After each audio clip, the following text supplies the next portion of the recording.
She found him, hiding with his crying baby. She had no idea he was the mafia boss.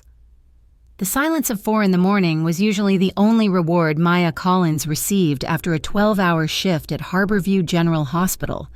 Her legs ached with a dull, throbbing rhythm that matched the beat of her heart, and the smell of antiseptic soap seemed to cling to her skin no matter how many times she washed her hands before clocking out. Harborview was a city in transition, caught somewhere between its gritty industrial past and a polished, gentrified future. Her apartment building sat right on that fault line, a brick pre-war structure that still had its original drafty windows, but now boasted a fresh coat of paint in the lobby. It was quiet when she pushed through the heavy front door, her keys scraping loudly in the lock. She exhaled a long breath, watching her visible breath vanish into the chilly air of the foyer. All she wanted was to climb the 3 flights of stairs, collapse into her bed, and sleep until noon. But she never made it to the first landing. A sound drifted up from the basement stairwell, a thin, jagged wail that echoed off the concrete walls. Maya froze, her hand tightening on the strap of her tote bag. It was a sound she knew intimately from the pediatric wing. It was not just a cry, it was a scream of pure distress, frantic and breathless. Her exhaustion evaporated, replaced instantly by the sharp, electric jolt of adrenaline. That was a baby, and it sounded alone. She hesitated for only a second, glancing toward the safety of the upper floors, before turning on her heel and moving toward the basement door. It was unlocked, swinging open with a rusty groan. The air down here was heavier, smelling of damp cardboard and old dust. The crying grew louder, bouncing off the low ceiling, sounding desperate. "Is anyone down here?" she called out, her voice steady despite the rapid thumping of her chest. The crying hitched, then resumed with renewed intensity. But she heard something else beneath it, a sharp intake of breath and the scuffling of a shoe against concrete. Maya moved deeper into the shadows, following the sound toward the storage room at the far end of the narrow corridor. The door was cracked open, spilling a sliver of yellow light onto the dusty floor. She pushed it open with her fingertips. The room was cramped, filled with tenants' overflow, bicycles with flat tires, stacks of old magazines, and boxes labeled with faded marker. In the far corner, wedged between a rusted water heater and a stack of plastic crates, a man was crouched low. He was dressed entirely in black, his clothes expensive but ruined by dust and grime. He looked like a cornered animal, his broad shoulders hunched defensively. In his arms, he clutched a tiny, red-faced infant who was screaming at the top of her lungs. The man looked up, and Maya felt her breath catch. He was terrifyingly handsome in a severe, jagged way, with dark hair falling into eyes that were wide with panic. But it was the look in those eyes that stopped her from running. It was not malice. It was absolute, overwhelming fear. He scrambled backwards slightly, his boots skidding on the concrete. "Stay back," he warned, his voice rough, sounding unused to pleading. "I just needed a minute." Maya stepped fully into the room, letting the door click shut behind her. The space immediately felt too small. She took in the details with a clinical eye, bypassing the fear to focus on the facts. The man's jaw was bruised, a dark purple bloom spreading across his skin. His knuckles were split and bloody, the red contrasting starkly against the white fabric of the baby's blanket. He held the child awkwardly, his large hands trembling, terrified he might crush her. "She is screaming," Maya said softly, lowering her hands to show she was not a threat. "She sounds like she is in pain." "She is fine," the man snapped, though his voice lacked any real bite. He looked down at the bundle in his arms, his expression crumbling into helplessness. "She is just tired. I am her uncle. I just needed a quiet place to calm her down." He was lying. Maya knew it instantly. Uncles did not hide in dark basements at 4 a.m. with bruised faces and terrified eyes. But right now, the truth mattered less than the baby gasping for air between screams. "You are holding her too tight," Maya said, stepping closer. He flinched, turning his shoulder to shield the baby from her. "Do not touch her. I am a nurse," Maya said, her voice dropping to that calm, authoritative register she used for panicked parents in the ER. I work at Harborview General. Look at me. I know what I'm doing." The man's eyes darted to her scrubs, taking in the hospital ID clipped to her pocket. For a second, the tension in his frame held, rigid as a wire pulled to its breaking point. Then, the baby let out a particularly shrill, choking cry, and the fight seemed to drain out of him. "Please," he whispered, the word barely audible over the crying. "Make her stop. I do not know what is wrong." Maya moved in. She did not ask for permission again. She simply reached out. "Let me take her." He hesitated, his hands shaking violently now, but he allowed Maya to slide her arms under the infant. The transfer was clumsy in the tight space. Maya's forearm brushed against his chest, and she felt the heat radiating off him, burning through his damp shirt. She smelled him then, a complex mix of cedarwood cologne, the stale bite of cigarette smoke, and the metallic tang of old blood. As soon as the baby was in Maya's arms, the dynamic in the room shifted. Maya was no longer a stranger in a basement. She was in her element. She shifted the infant against her shoulder, supporting the tiny, wobbling head with one hand while her other hand rubbed firm, rhythmic circles on the baby's back. "Shh, it is okay," Maya murmured, her lips brushing the top of the baby's head. She swayed on her feet, a deeply ingrained motion. "You are okay, little one. I have got you." She checked the baby with practiced efficiency, her eyes scanning for danger signs while she rocked. No rash on the neck. The skin was hot from crying but not feverish. The diaper felt heavy but not disastrous. The baby, Emma. She would learn later, though for now she was just a distressed bundle, let out one last, shuddering sigh and went quiet, her tiny fist curling into the fabric of Maya's scrub top. The silence that followed was deafening. Maya looked up. The man, Luca, was staring at her as if she had just performed a magic trick. He was still crouched by the water heater, his hands hovering uselessly in the air where the baby had been moments before. His chest heaved with rapid breaths, and he ran a hand through his hair, wincing as his split knuckles grazed his scalp. She stopped. He said, his voice full of disbelief, "She was picking up on your stress," Maya said gently. "Babies are like mirrors. If you are panicked, they are terrified." She adjusted her grip, turning the baby slightly so she could inspect her face. "She looks about 3 months old. Is that right?" He stared at her blankly. "I think so. Yes, 3 months. When did she eat last?" Maya asked. He blinked, looking dazed. I am not sure. A few hours, maybe 4? Maya frowned, her brow furrowing. "Is she formula-fed or breastfed?" "Formula," he said quickly. "Do you have any with you?" He patted his pockets, then looked around the dusty floor with a rising sense of panic. There was a duffel bag shoved behind his legs. He dragged it forward and unzipped it, revealing a chaotic mess of supplies. He pulled out a can of formula and a bottle that looked dry and unused. "I have this," he said, holding it up like a peace offering. Maya looked from the dry bottle to the man's bruised face. He had no water, no way to warm it. He was hiding in a freezing basement with a 3-month-old infant, and he looked like he was waiting for the world to end.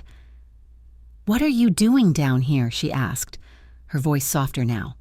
"I told you," he said, his guard snapping back into place, though it was flimsier than before. "I am just waiting for a ride. In the storage room of an apartment building where you do not live?" Maya challenged. He stood up then, and the storage room suddenly felt microscopic. He was tall, well over 6 feet, and broad in a way that blocked out the dim light from the hallway. He loomed over her, but he kept his distance, pressing his back against the shelving unit as if trying to give her space. "You helped her," he said, dodging the question. "Thank you. I can take her back now." He reached out, but his hands were still shaking. Maya did not move to hand the baby back. She looked at his split knuckles, the dark circles under his eyes, and the way he kept glancing at the door every time a pipe rattled in the walls. "You are in no state to take care of her right now," Maya said bluntly. "Look at your hands. You are shaking." "I am fine," he gritted out, though he clenched his fists to hide the tremors.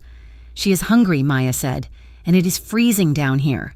You cannot feed a baby cold formula mixed with tap water in a dusty basement." She saw the conflict war in his eyes, the desperate need to stay hidden versus the overwhelming desire to do right by the child. He looked at the baby, sleeping peacefully against Maya's shoulder, and his expression softened into something raw and painful. "I do not have anywhere else to go," he admitted. The words dragged out of him. "Not yet." Maya looked at Emma, feeling the tiny heartbeat against her own chest. Her instincts were screaming at her. "Run!" One part of her brain said, "This man is dangerous. He's trouble." But the nurse in her, the part that had taken an oath to protect the vulnerable, refused to budge. "Come upstairs," she said. His head snapped up. "What?" "My apartment is on the 4th floor," she said, her voice sounding steadier than she felt. "I have clean water. I can warm a bottle. I can check her over properly and make sure she is not dehydrated." He narrowed his eyes, scanning her face for a trap. "Why would you do that? You do not know me." "No, I don't," Maya agreed, "but I know a baby shouldn't be sleeping next to a water heater. Just for an hour. You can feed her, clean yourself up, and then you can figure out your next move." He hesitated, his gaze drifting to the door again. "An hour," he repeated, weighing the risk. "Just an hour." She promised. He nodded once, a sharp, jerky motion. "Okay." Maya turned and led the way out of the storage room, carrying Emma. Luca followed close behind, moving with a silent, predatory grace that seemed at odds with his exhaustion. As they reached the ground floor lobby, Maya headed toward the main staircase. The front entrance of the building was a wall of glass, looking out onto the dark, empty street. Movement caught her eye. Through the glass, 2 silhouettes were standing on the sidewalk, barely illuminated by the street lamp. They were still, facing the building, their postures rigid. A black sedan was idling at the curb, its exhaust curling into the night air like gray smoke. "Did you see?" Maya started to ask, slowing down. Luca moved before she could finish the sentence. He stepped in front of her, his movement so fast it was a blur. He angled his broad body between Maya and the glass doors, effectively blocking her and the baby from view. His hand came up to her back, firm and urgent, pushing her toward the stairs. "Move," he commanded, his voice a low growl near her ear. "Keep walking. Do not look at them." Maya's heart hammered against her ribs. "Why? Who are they? Just walk." "Maya." He used her name. She hadn't told him her name. The realization sent a chill down her spine that had nothing to do with the cold lobby. But she didn't stop. She hurried up the stairs, clutching Emma tighter, conscious of Luca's large, heat-radiating presence right behind her, shielding her back. He was not just hiding, he was being hunted. By the time they reached the 4th floor, Maya was breathless. She unlocked her door with trembling fingers, ushering him inside. Her apartment was small, a modest 1-bedroom filled with plants and secondhand furniture, but it was warm. She locked the deadbolt and the chain immediately. Luca did not relax. He moved past her, avoiding the windows, and did a quick visual sweep of the living room and kitchen. He stopped near the wall, positioning himself where he could see the front door but couldn't be seen from outside. "I need to close the blinds," he said, his voice tight. "They are already closed," Maya said, watching him. He checked them anyway, peering through the slat with a tension that made her stomach turn. Maya carried Emma into the kitchen, the soft yellow light of the overhead fixture feeling jarringly normal after the darkness of the basement. She set the baby down in a padded laundry basket she used for sorting clean towels, propping it up on the table. She busied herself with the mechanics of care to keep her hands from shaking. She ran the tap until the water was hot, filling a bowl to warm the bottle. She measured the formula with precision, the familiar routine grounding her. "I never caught your name," she said, not looking at him. There was a long pause. She could feel his eyes on her, heavy and assessing. "Luca," he said finally. "Just Luca? Just Luca." She turned to face him. He was standing in the doorway of the kitchen, filling the frame, under the better light. He looked even worse. The bruise on his jaw was blossoming into a nasty shade of blue-black, and his lip was cut.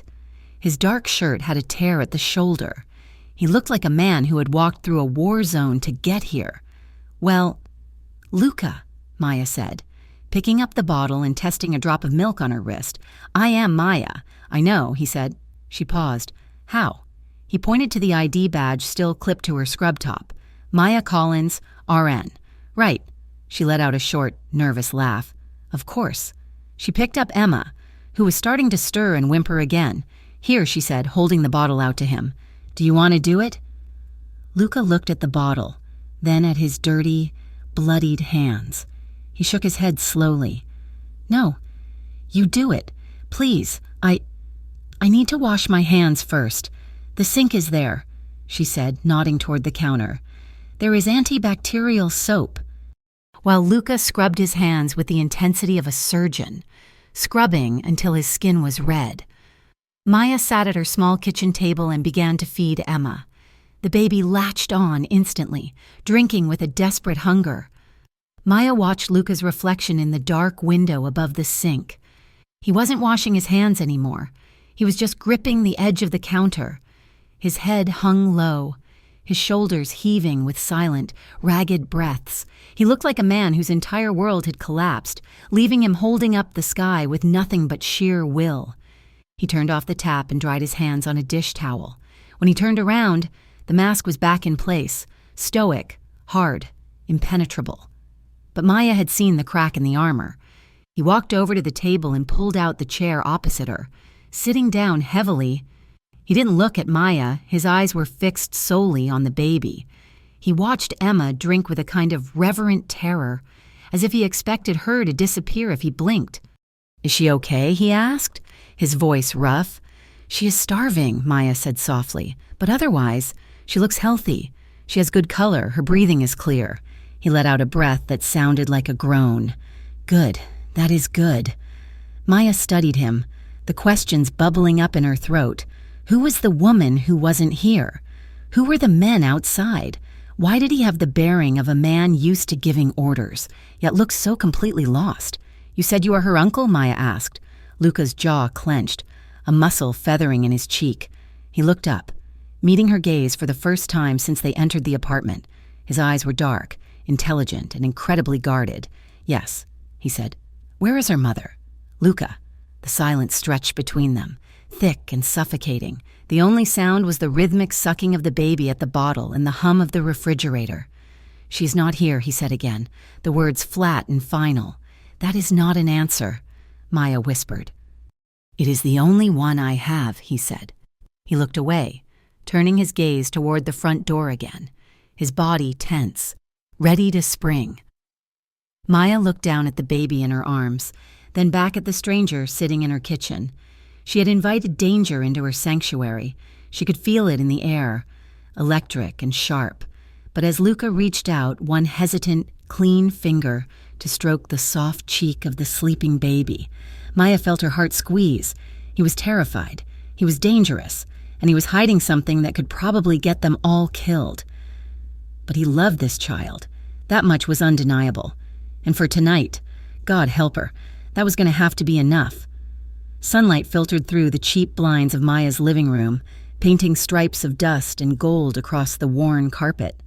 Maya blinked her eyes open, her neck stiff from sleeping at an awkward angle in the armchair. For a moment, disoriented by the daylight and the heavy fog of exhaustion, she forgot where she was or why she was not in her bed. Then she heard the water running. She sat up straight, the memory of the previous night rushing back, the basement, the screaming baby, the terrified man with the bruised knuckles. She looked toward the laundry basket she had padded with soft towels and flannel blankets. It was empty. Panic flared in her chest, sharp and immediate, but before she could stand, she saw him. Luca was standing at her small kitchen sink, his back to her. He had shed the heavy, dark jacket he had worn the night before, revealing a fitted black t-shirt that stretched tight across his broad shoulders. He was washing her dishes, his movements slow and deliberate, as if he were handling delicate crystal rather than her chipped IKEA plates. What struck her most was the baby monitor clipped to the back pocket of his jeans. The receiver unit was sitting on the counter right next to the faucet, its green light pulsing rhythmically. He was washing dishes in the same room where the baby was sleeping.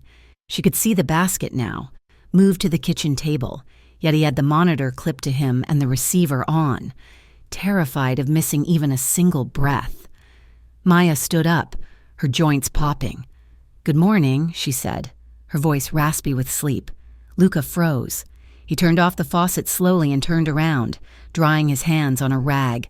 His face was still bruised, the purple mark on his jaw stark against the pale morning light.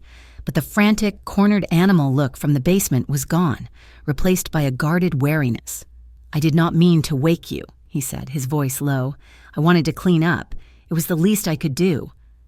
Maya walked into the kitchen, checking the basket immediately. Emma was fast asleep, her tiny chest rising and falling in a peaceful rhythm. "She slept?" Maya asked. Luca nodded. "She woke up once, about 2 hours ago. I fed her. She went right back down. You seem to be getting the hang of it," she said, offering a tired smile. "I am trying," he said. He leaned back against the counter, crossing his arms over his chest, though he was careful not to disturb the monitor. "Look, Maya, about last night." Maya went to the coffee maker, needing the caffeine before she could process any heavy conversations. "What about it? I cannot stay here," he said. "I know that. You were kind to take us in, but I need to figure something else out." "Where will you go?" she asked, pressing the brew button. "Do you have family in the city? Friends?" "No," he said quickly. Too quickly. "No family, not anymore." Maya turned to face him, leaning against the refrigerator. "And Emma's mother?" "You avoided the question last night. Luca, if I am going to help you, I need to know where she is." "Does she know you have the baby?" Luca looked down at the floor, his jaw tightening until the muscle feathered beneath the skin. The silence stretched out, heavy and uncomfortable. When he finally spoke, his voice was fractured, lacking the smooth, controlled baritone he tried to maintain. "She is not here anymore," he said.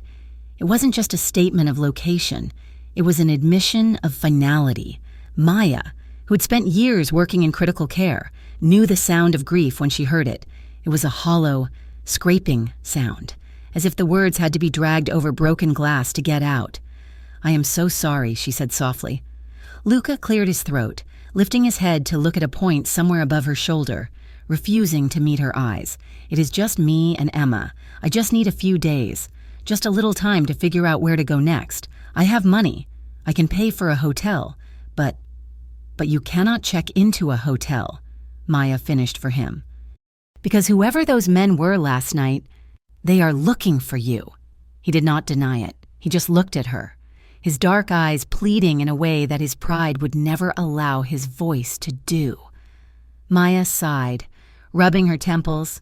She should tell him to leave. She should call the police. She should protect her quiet, safe life. But then she looked at Emma sleeping in the laundry basket, and she looked at Luca, a man who looked like he could crush a skull with one hand but was wearing a baby monitor like a lifeline. "There is an empty unit across the hall," she said. "Apartment 4B. The tenant moved out last week, and the landlord, Mr. Henderson, hasn't listed it yet because he is too cheap to pay for the cleaning service." Luca straightened up. "Is it unlocked?" "It is empty," Maya said. "I have a key. I water Mr. Henderson's plants when he is away, and he trusts me to keep an eye on the floor. I can tell him I have a friend who needs a place for a week. Cash up front. He won't ask questions if the money is there. Cash is not a problem," Luca said, reaching for his pocket before stopping himself.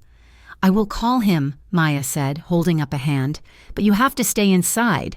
If those men are watching the building, they cannot see you." The move was executed with military precision. Maya scouted the hallway first, ensuring the coast was clear before signaling Luca. They moved across the hall in seconds, Luca carrying Emma and the duffel bag, Maya carrying a stack of spare blankets and a bag of groceries she had scavenged from her own pantry. The apartment was identical to hers in layout but felt colder, stripped of all personality.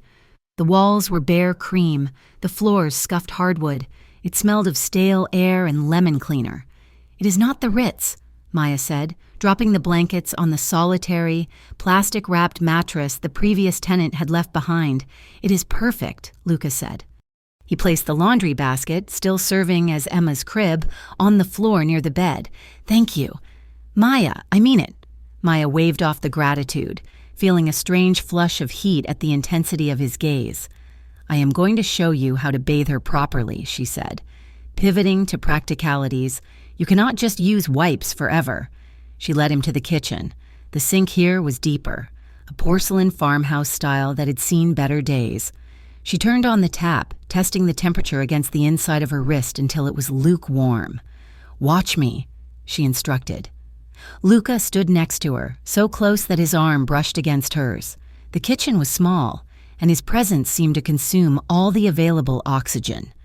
Maya tried to focus on the task, but she was hyper-aware of him, the scent of her own soap on his skin, the heat radiating from his body, the way he watched her hands with laser-like focus. Support her head like this, Maya said, her voice slightly breathless. She lowered Emma into the shallow water. The baby kicked her legs, splashing water onto the counter, and let out a surprised coo. See? She likes it, Maya said. Luca let out a breath he seemed to have been holding. She is so small, he whispered. I am afraid I am going to break her. You won't, Maya assured him. Here, you try. She stepped back slightly, guiding his hands to replace hers. His hands were massive, rough-skinned and scarred, engulfing the baby's torso, but his touch was agonizingly gentle. He washed Emma's arms with a reverence that made Maya's chest ache. As he focused on the baby, the hard lines of his face smoothed out, the furrow between his brows vanished, and his lips parted slightly. For a moment, he wasn't a fugitive or a man with split knuckles. He was just a father figure, falling in love with a child. You are doing a great job, Maya said softly. Luca looked up, startled by the praise. His eyes met hers, and the air in the kitchen suddenly felt heavy, charged with a static electricity that made the hair on Maya's arm stand up. He didn't look away. His gaze dropped to her mouth, lingering there for a second that stretched into an eternity. Maya felt her pulse jump in her throat. Then, as quickly as it had come, the moment shattered. Luca cleared his throat and looked back down at the water, his jaw tightening again. Thank you, he said stiffly, for showing me. That evening, the smell of garlic and roasting tomatoes drifted into the hallway, pulling Maya out of her apartment and across the threshold of 4B. She knocked softly, and Luca opened the door instantly, a kitchen towel thrown over his shoulder. I made dinner, he said, stepping aside to let her in. It is the least I could do for the room, and the help. The apartment was still bare, but he had transformed the atmosphere. He had found a few candles in a drawer and lit them, casting a soft, flickering glow that hid the scuffed floors. A pot of pasta sat on the small, wobble-legged table alongside a bowl of sauce that smelled rich and complex, far better than anything Maya ever cooked for herself. You can cook? Maya asked, raising an eyebrow as she sat down. I grew up in a house where if you didn't help in the kitchen, you didn't eat, Luca said, dishing out a serving for her. They ate in a comfortable silence, the noise of the city outside muffled by the brick walls. It felt strangely domestic. The baby was awake but content, lying on a blanket near the table, kicking her feet at the shadows. Maya watched Luca eat. He ate with efficiency, but he paused every time Emma made a sound, his fork hovering until he was sure she wasn't crying. So, Maya said, twirling pasta on her fork, you grew up in a big family? You could say that, Luca replied, his eyes dark. A loud one. Where? New York, mostly. But we moved around. What kind of business are you in? She asked, testing the waters. Luca paused, chewing slowly. Family businesses, he said vaguely. Construction, logistics, imports. That is a lot of different fields, Maya noted. We were ambitious, he said, his tone closing the door on the subject. After dinner, Maya stood to leave, checking her watch. I should get going. I have an early shift tomorrow. As if on cue. Emma let out a sharp cry from the floor. Her face scrunched up, turning a deep shade of red, and her legs kicked furiously. Luca was there in a second, scooping her up, but his sudden movement only seemed to startle her more. She wailed, a high-pitched sound that grated on the nerves. "Shh, shh." "It is okay," Luca muttered, bouncing her awkwardly. He reached for the bottle he had prepared earlier, trying to guide it to her mouth. But Emma turned her head away. Screaming, he looked panic-stricken. "She's not taking it." "Why is she not taking it?" "You are stressed," Maya said, stepping into his space. "Give her to me for a second." She didn't take the baby. Instead, she placed her hands over his. Her palms covered the back of his hands, her fingers guiding his grip on the bottle. "Relax your shoulders. Luca," she whispered. She felt the tension in his muscles, hard as iron beneath his shirt. She was standing so close that her cheek brushed against his bicep. The contact sent a shockwave through her, a warm shiver that traveled all the way to her toes. They were both frozen for a split second, acutely aware of the heat between them. The overlap of their fingers, the intimacy of the shared task. "Tilt the bottle more," she instructed, her voice dropping an octave. "Like that." Emma latched on, her crying ceasing instantly as she began to drink. Luca let out a long exhale, his body sagging slightly against Maya's. It worked. He breathed. They stood like that for a long moment, watching the baby drink, neither of them moving away, the smell of him, smoke, cedar, and now the garlic and basil from dinner, filled her senses. "Let's sit," Maya said, gently pulling away to break the spell. They moved to the worn beige couch that had come with the apartment. They sat side by side, their thighs touching, their shoulders pressed together in the cramped space. Emma finished the bottle and fell asleep almost immediately, a heavy, milk-drunk weight on Luca's chest. The room was quiet, save for the hum of the refrigerator. "I grew up in a neighborhood like this," Luca said quietly into the silence. "Rough around the edges. Everyone knew everyone's business. Is that why you're good at hiding?" Maya asked. He let out a dry, humorless chuckle. "I learned to hide because being seen was usually dangerous. My father, he had high expectations and a short temper." He stopped there, staring at the wall. Maya wanted to press him, to ask about the bruises, the men outside, the gun she was sure he had in that bag, but she sensed the fragility of the moment. He was giving her scraps of truth, wrapped in vagueness, testing to see if she would run.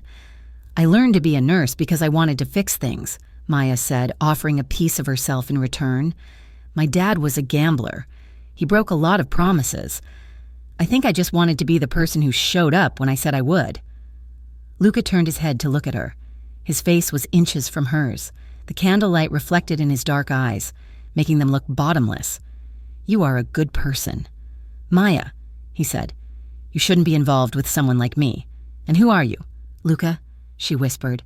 "I am trouble," he said simply. He didn't move away. If anything, the magnetic pull between them grew stronger. Maya could feel the warmth of his breath on her cheek. His hand, which had been resting on the back of the couch, lifted slightly.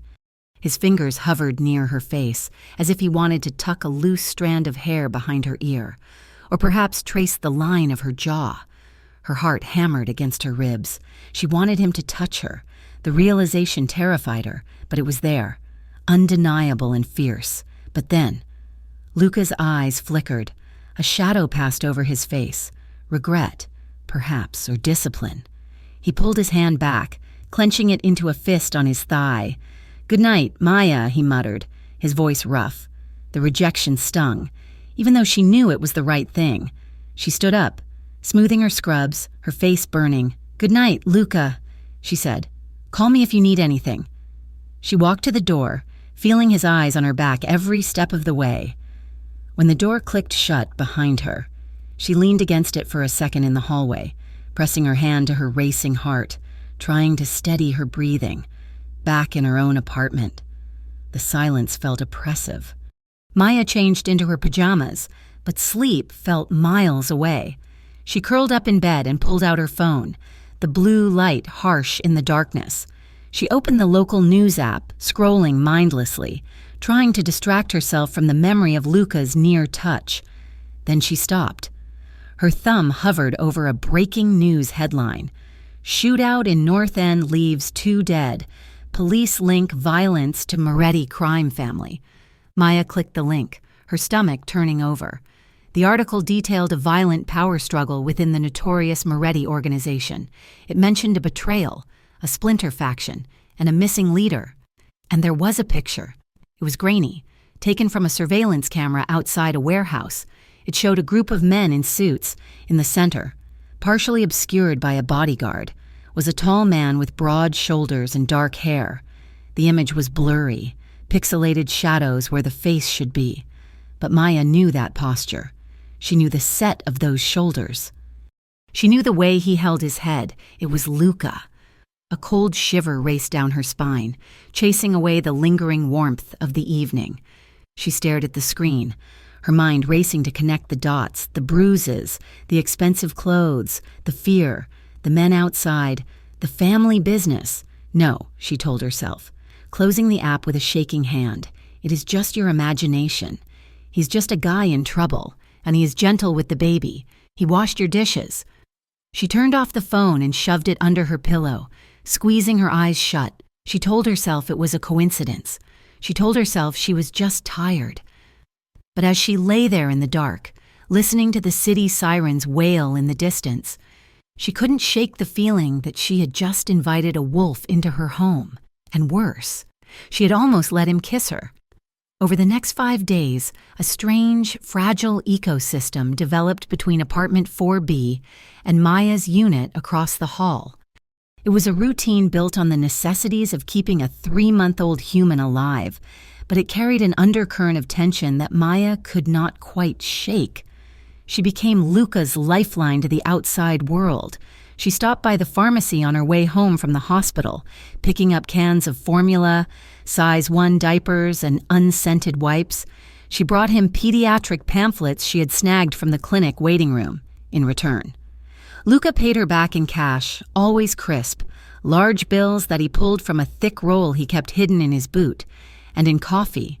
Every morning, before her shift began, she would find him waiting.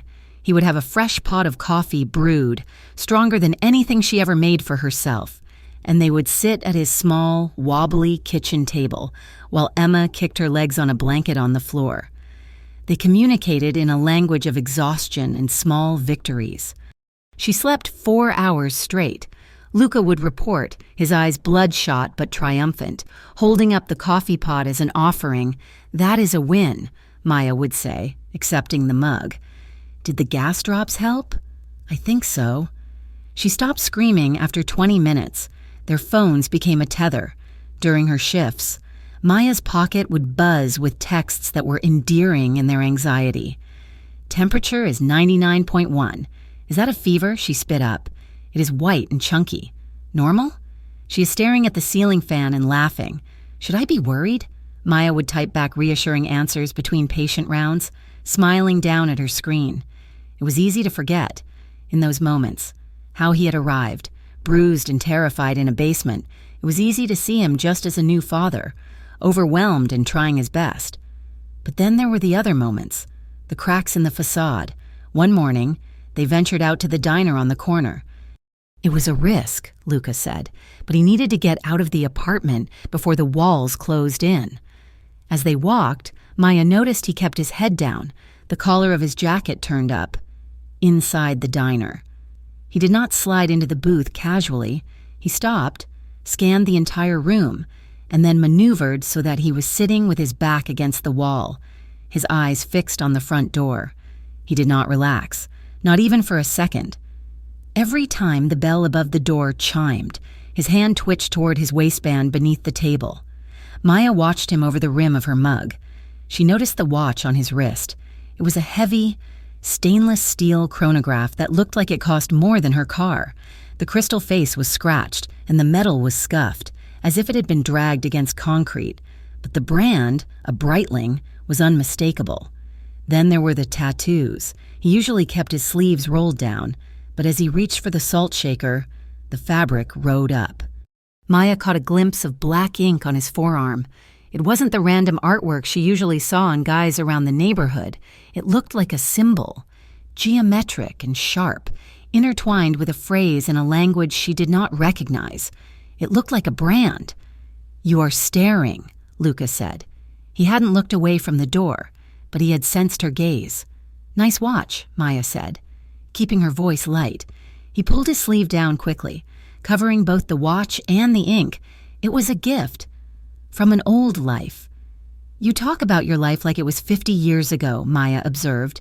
"You are, what, 30, 32, 34, he corrected, and sometimes it feels like 100. He took a sip of his black coffee, his eyes tracking a police cruiser that rolled slowly past the window. Maya saw the muscles in his jaw bunch and release. The story of the down-on-his-luck uncle fleeing a bad debt or a family dispute was fraying at the edges. Bad debtors did not scan rooms for exits. They did not wear watches worth $10,000 while living in an empty apartment. But before she could press him, Emma started to fuss in her carrier, and the hard, dangerous look vanished from Luca's face, replaced instantly by soft concern. The storm hit Harborview 3 nights later. It was a coastal gale, heavy with rain that lashed against the brickwork like gravel. The wind howled through the alleyways, rattling the old window frames of the apartment building. Maya was in her living room, reading a book, when the lights flickered once, twice, and then died completely. The hum of the refrigerator cut out, leaving the apartment in a sudden, ringing silence that was immediately filled by the roar of the thunder. A moment later, a frantic pounding sounded at her door. Maya fumbled for her phone, turning on the flashlight, and hurried to open it. Luca stood in the hallway, which was pitched in total darkness. He was holding Emma, who was screaming, a high, terrified sound that cut through the noise of the storm.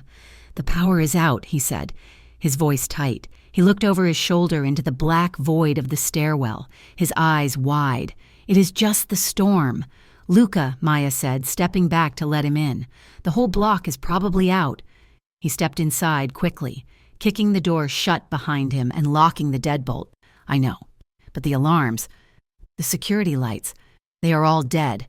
He wasn't afraid of the dark. He was afraid of what the dark allowed to move unseen. "It is okay," Maya said gently, shining her light on the floor so he could see. "Come sit. I have candles." 10 minutes later, her living room was transformed. Maya had lit a dozen jar candles, placing them on the coffee table and the shelves. The flickering orange light cast long, dancing shadows against the walls, creating a warm, intimate cocoon that held the storm at bay. Emma, sensing the change in atmosphere, or perhaps just exhausted from her crying, had finally settled down. Maya had set up the portable travel crib, another purchase from her pharmacy runs, in the center of the room. The baby was asleep now, her chest rising and falling in the soft glow. Maya and Luca sat on the couch. They were close, sharing a thick wool blanket against the chill that was starting to seep through the windows. The proximity was dizzying. In the low light, the bruises on Luca's face had faded to shadows, making him look less damaged and more dangerously handsome. "She hates the thunder," Luca said quietly, staring at the candle flame. "She just picked up on your tension," Maya countered softly. "She is your barometer, remember?" Luca let out a long breath, scrubbing a hand over his face. "I am not used to this. Being responsible for something so fragile, in my world, in my old life. Weakness was a liability. You didn't protect fragile things. You got rid of them so they couldn't be used against you. That sounds like a lonely way to live," Maya said. "It was," he admitted. He turned his head to look at her. The candlelight caught the sharp angle of his cheekbone. "I made choices. Maya. Bad choices. Emma's mother, she was a part of that. She died because of things I did, because of who I was." Maya felt a chill that had nothing to do with the draft. What happened to her? Luca looked down at his hands, clasping them together until the knuckles turned white. "I trusted the wrong people. I didn't see the knife coming until it was too late, and she paid the price for my blindness, that guilt. It lives in my bones. It is not something that washes off." He looked up again, his eyes raw and unguarded in a way she had never seen. "That is why I am so terrified with Emma. I look at her, and I see everything I have lost, and everything I could still lose. Maya shifted beneath the blanket, turning her body toward him. She understood that weight. She knew the texture of that specific kind of pain. My dad was a gambler, she said into the quiet, not a professional one, just a desperate one. He loved the rush more than he loved paying the rent. Luca watched her, his gaze intense. Is that why you became a nurse? To fix people? Maybe, she said. He was full of secrets. He would disappear for days, then come back with gifts and lies. I spent my whole childhood waiting for the other shoe to drop, for the loan sharks to come knocking. I promised myself that when I grew up, I would never let someone like that into my life again. I promised I would never fall for a man with secrets. The irony hung in the air between them, heavy and thick. Luca was nothing but secrets. He was a walking vault of hidden truths and violent history. And yet, sitting here in the candlelight, with the rain hammering against the glass, he felt more real to her than anyone she had met in years. They fell silent. The only sounds were the rain and the soft rhythm of their own breathing. The air in the room seemed to contract, pulling them toward each other like magnets. Luca moved his hand. He reached out, his fingers trembling slightly, and tucked a loose strand of dark hair behind Maya's ear. His skin was rough, calloused from work or violence, but his touch was agonizingly light. Maya's breath hitched. She didn't pull away. She leaned into his hand, her heart hammering against her ribs like a trapped bird. Luca's thumb brushed the line of her jaw, tracing the bone. His eyes searched hers, looking for permission, looking for a reason to stop. He looked like a man at war with himself, the instinct to protect her warring with the selfish, desperate need to be close to her. "Maya," he whispered, "you should tell me to leave. I don't want you to leave." She breathed. The battle in his eyes ended. He surrendered. He shifted closer, his knees bumping against hers beneath the blanket. He cupped her face in both hands, his palms warm against her cool skin. He tilted her head back slightly, his gaze dropping to her lips. When he kissed her, it wasn't the demanding, aggressive conqueror's kiss she might have expected from a man like him. It was slow. It was a question. His lips brushed hers, testing, tasting, warm and searching. Maya let out a small, shaky sigh and closed the distance. She clutched the front of his shirt, bunching the fabric in her fists, and kissed him back. The hesitation evaporated. Luca groaned low in his throat, a sound of pure need, and pulled her closer. His arms went around her, hard and desperate. Maya felt her body fit against his broad chest as if she had been carved to rest there. The kiss deepened, becoming hungry, a release of all the fear and tension they had been carrying for days. His hand slid down her spine, resting at the small of her back, his fingers pressing through the thin cotton of her shirt. The heat of his palm seared her skin. Maya slid her hand up the back of his neck, her fingers tangling in the hair at the nape. She felt him shiver under her touch, a vibration that went straight through her. They were drowning in it, the smell of rain and cedar, the friction of their bodies, the overwhelming relief of finally touching. Luca shifted, pressing her back against the cushions, his body hovering over hers, shielding her, claiming her. Then a sound cut through the haze, a sharp, indignant cry. "Emma." They froze. The sound came again, louder this time. Luca pulled back, his chest heaving, his lips were swollen, his eyes blown wide and dark with desire. Maya was breathless, her face flushed, her heart racing so fast she thought it might explode. They stared at each other for a second, the air between them vibrating with unspent energy. Then, a shaky, almost guilty smile tugged at the corner of Luca's mouth. "The boss is awake," he murmured, his voice rough and deep. Maya laughed, a breathless, jagged sound. "You better go see what she wants." Luca nodded. He reluctantly untangled his arms from around her and stood up. Maya watched him walk to the portable crib, watching the rise and fall of his back, the way his shirt clung to his shoulders. She brought her fingers to her lips, still feeling the phantom pressure of his kiss. She was in trouble. She was in so much trouble. She'd broken her own rule. She'd let the man with the secrets in. and she didn't know how she was ever going to get him out.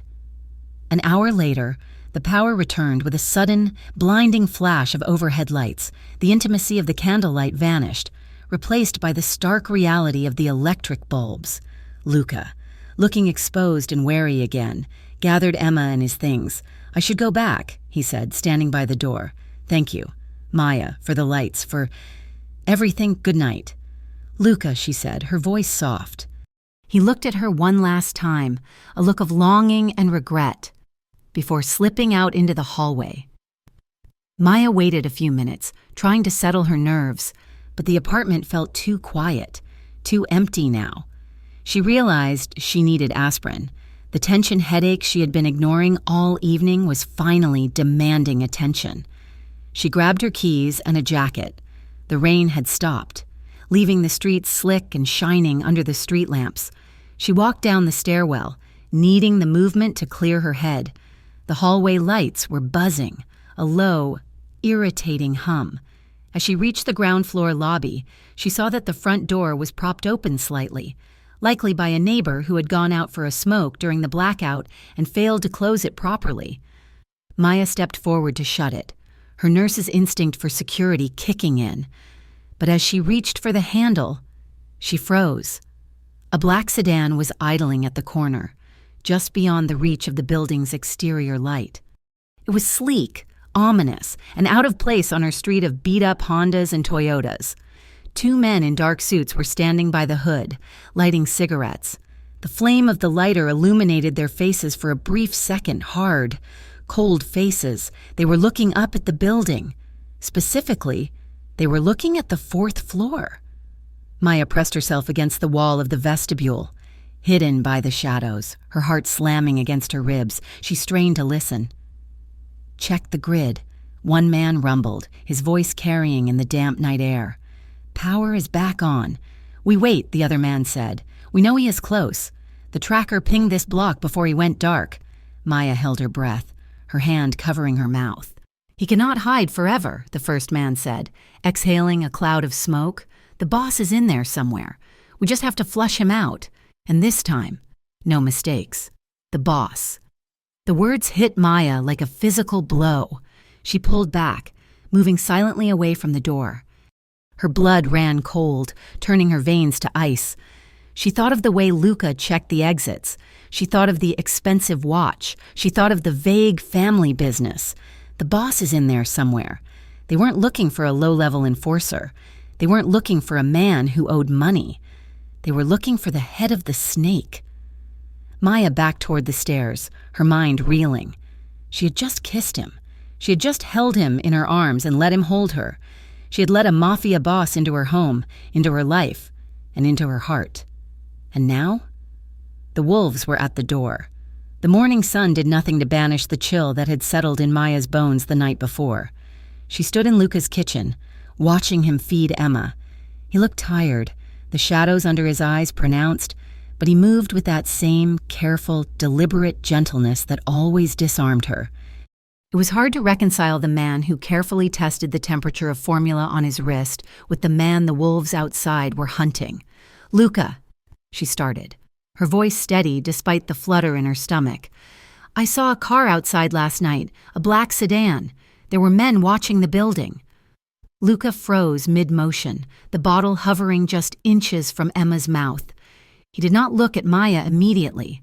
He set the bottle down on the table and picked up a burp cloth, his movements precise and controlled. "You should not have been outside," he said, his voice low. "Who are they?" Maya asked, stepping closer. "And do not tell me they are nobody." They were looking up at this floor. They said the boss is in there somewhere. Luca finally turned to face her. His expression was a mask of calm, but his eyes were turbulent. "I owe money. Maya, I told you that. I made some bad investments with people who do not believe in grace periods. They are trying to scare me. That is all." "Scare you?" Maya repeated, incredulous. "They look like they wanted to burn the building down." "They won't touch you," he said, stepping into her space, his intensity radiating off him in waves. "I promise you. They want money. They want me. They have no interest in a nurse or a baby." He was lying. She could see it in the tightness of his jaw, in the way he stood between her and the window even now. "I can help you," she said. "If it is just money. There are police." "No police." He cut her off, his voice sharp. "You cannot call the police. Maya, that would only make it worse. Trust me, I am trying to," she whispered, "but you make it very difficult." The tension in the apartment did not dissipate after that. It hung heavy in the air, a silent third roommate. Maya tried to be helpful, to maintain the routine they had built, but her trust was fracturing. Later that afternoon, while Luca was in the shower, Maya was tidying up the main room. She reached down to move his duffel bag, the heavy canvas bag he never let out of his sight, so she could sweep the dust bunnies from the corner. The bag was unzipped slightly, and as she lifted it, the weight shifted awkwardly. It tipped over, spilling its contents onto the hardwood floor. Maya gasped and dropped the broom. It was not clothes that tumbled out. It was stacks of cash, thick bands of $100 bills wrapped in rubber bands. There had to be $50,000 there, maybe more. And beside the money lay a sleek, matte black smartphone that looked nothing like the consumer models she saw at the hospital. But it was the third item that made her breath catch in her throat. A handgun, black, heavy, and terrifyingly real. Maya stared at the weapon, her heart hammering a frantic rhythm against her ribs. This was not the kit of a man hiding from a loan shark. This was the kit of a soldier, or a general. She shoved everything back into the bag with trembling hands, zipping it shut just as the bathroom door opened. She grabbed the broom and pretended to sweep, her back to him, but her hands were shaking so badly she could barely hold the handle. Luca walked into the room, towel drying his hair. He glanced at the bag, then at her. He paused. He knew. She didn't know how, but he knew that she had seen something. "Maya?" he asked cautiously. "I have to go," she said, not turning around. "I have a shift." She fled the apartment before he could say another word. For the next 2 days. Maya pulled away. She stopped bringing coffee in the mornings. Her texts became brief, clinical check-ins about Emma's health. She avoided his eyes when she dropped off diapers, handing the bag over at the door and retreating to the safety of her own unit. She could feel his confusion, and beneath it, a rising panic. He knew he was losing her. When their fingers brushed during a handoff of the baby monitor, he tried to catch her hand, his grip desperate. "Maya, please," he said, his voice rough. "Talk to me. I am busy." "Luca," she said, pulling her hand free. "I have to work." She saw the hurt flash across his face, raw and open before the mask slammed back down. He nodded once, stiffly, and closed the door. It hurt her too. It hurt to be away from him, to miss the quiet intimacy of their evenings, the way he looked at her when he thought she wasn't looking. But the image of the gun and the cash burned in her mind. He was dangerous. He was everything she had promised herself she would avoid. On Thursday evening, the dam broke. Maya was folding laundry in her living room, the television providing a low hum of background noise. She was exhausted, her mind drifting, when the tone of the news anchor's voice changed. It became urgent, serious. In breaking news tonight, authorities have expanded the manhunt for Luca Moretti, the alleged head of the notorious Moretti crime family. Maya froze. She looked up at the screen. A photo filled the frame. It was a clear, high-resolution image, likely taken from a surveillance feed or a confiscated file. The man in the photo was wearing a tailored suit, looking imperious and cold, surrounded by men who deferred to him. But the eyes were the same. The sharp jawline was the same. The scar above the eyebrow was the same. It was Luca. Moretti disappeared 2 weeks ago following a violent internal power struggle that left 3 high-ranking lieutenants dead. The anchor continued. Police warn that he is considered armed and extremely dangerous. The laundry basket slipped from Maya's hands, hitting the floor with a dull thud. The world tilted on its axis. The gentle man who learned to swaddle a baby, who washed her dishes, who kissed her with such terrified tenderness during the storm. He was a mob boss. He was a monster. Rage, hot and blinding, flooded her veins, chasing away the fear. She grabbed her phone, searched for the article, and marched out of her apartment. She didn't knock on 4B. She used the key he had given her for emergencies and threw the door open. Luca was sitting on the couch with Emma sleeping on his chest. He looked up, startled, his hand instantly going to the hidden waistband of his jeans before he recognized her. "Maya?" he whispered, checking Emma to make sure she hadn't stirred. "You liar," Maya hissed. She marched across the room and shoved her phone into his face. The screen glowed bright in the dim room. The headline, damning. Luca Moretti. She read, her voice shaking with fury. Head of the Moretti organization, armed and dangerous. Luca looked at the screen, then up at her.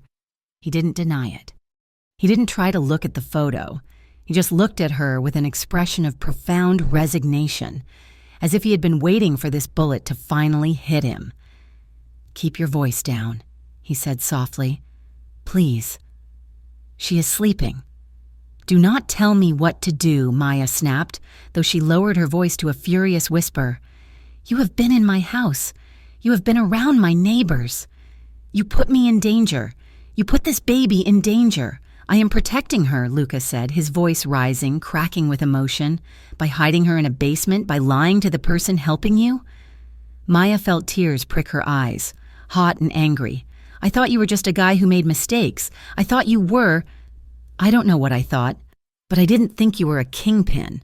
"I was," Luca said, standing up carefully and transferring Emma to the crib. He turned back to her, his stance wide, pleading. But I am trying to get out. Maya, that is what this is." He gestured to the empty apartment, to the duffel bag in the corner. "My own cousin sold me out," he said, the words tumbling out now. He wanted the chair. He orchestrated a hit. "That is how Emma's mother died. She was caught in the crossfire meant for me." He took a step toward her, but Maya stepped back. "I took Emma and I ran," Luca continued, his eyes burning. "I have been talking to a federal agent, Agent Daniel Reyes. I am negotiating a deal. I am going to give them everything, names, accounts, dates, everything, in exchange for witness protection for me and for Emma." "Witness protection?" Maya asked, her voice hollow. "Yes, I am burning my life down. Maya, I am destroying the empire my father built so that this little girl does not have to grow up with blood on her hands. Why didn't you tell me?" she asked, a tear finally escaping and tracking down her cheek. "Because I wanted you to be safe," he shouted, then checked himself, lowering his voice again. "Because the less you knew, the safer you were. And because—" He stopped, looking at her with a raw, naked vulnerability. "Because I wanted you to look at me the way you did," he whispered. "Not like I was a monster. I wanted to be just Luca, just for a little while." "You are selfish," Maya said, the word trembling. "You dragged me into this war without giving me a choice. You made me care about you while you had a target on your back." "I know," he said. "I am sorry. Sorry does not fix this. Luca." She turned and walked to the door. She needed air. She needed to think. "Maya, wait," he called out. "Do not follow me," she said. She slammed the door behind her, the sound echoing like a gunshot in the quiet hallway. The next day passed in a blur of misery. Maya went to work, moving through her shift like a robot. Every shadow looked like a gunman. Every black car looked like a threat. She finished her shift late, walking out of the hospital at 10 o'clock at night. The air was crisp, biting. She decided to walk the few blocks to the bus stop rather than wait for the shuttle, needing the cold air to clear the fog in her head. The streets were relatively quiet. She wrapped her coat tighter around herself, her mind replaying the argument with Luca. She missed him. The realization made her sick, even knowing who he was, even knowing the danger. She missed the way he looked at her. A screech of tires tore through her thoughts. A black SUV mounted the curb 10 feet in front of her, blocking her path. The doors flew open before the vehicle had even come to a full stop. Maya turned to run, but they were too fast. 2 men in ski masks lunged at her.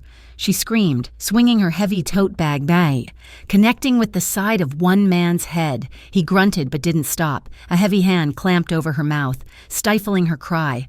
"Get her in!" a voice snarled. Maya kicked and clawed, panic flooding her system with adrenaline. She managed to free one hand and dug into her pocket, her fingers closing around her phone. She hit the side button, the emergency shortcut she had set up years ago, and then keyed in the only contact she had looked at recently. Luca. She didn't know if the text sent. She didn't know what she typed, a garbled mess of letters. Help. Van. Then she was shoved into the back seat. The door slammed, the lock clicked, the SUV peeled away, merging into the dark city traffic. The man beside her grabbed her hair, forcing her head back. The Moretti boss has been quiet.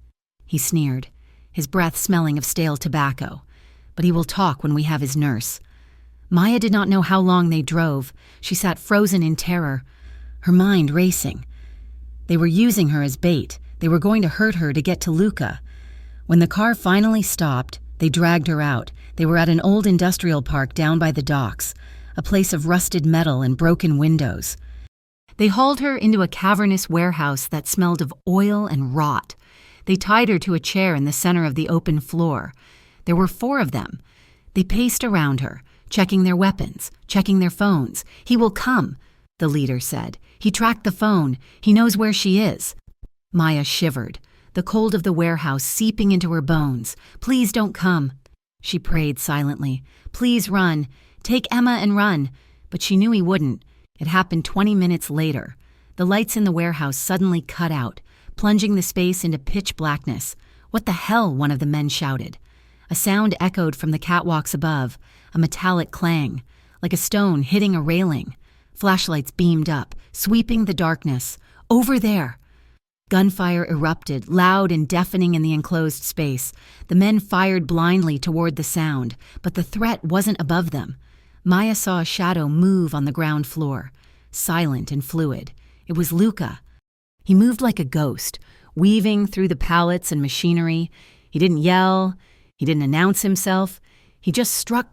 He took the first man down with a tackle that sounded like a car crash, slamming him into a stack of crates. The man crumbled. The other 3 spun around, shouting. "Luca!" the leader screamed. "Come out and she lives!" Luca stepped into the beam of a flashlight. He held his hands up, empty. He was unarmed. "Let her go," he said. His voice was calm, terrifyingly steady. "This is between us. Take him," the leader yelled. But before they could fire, red laser dots appeared on their chests, 3 distinct red dots dancing over their hearts. "Federal agents, drop your weapons!" The voice boomed from the darkness of the loading bay doors. "Agent Daniel Reyes." The men froze. They looked at Luca, then at the red dots, then at the exits, which were now swarming with tactical gear. "Drop them!" Reyes roared. Clatter, clatter, clatter. The guns hit the concrete. In the chaos of the arrest, Luca didn't look at the agents. He didn't look at the men being cuffed.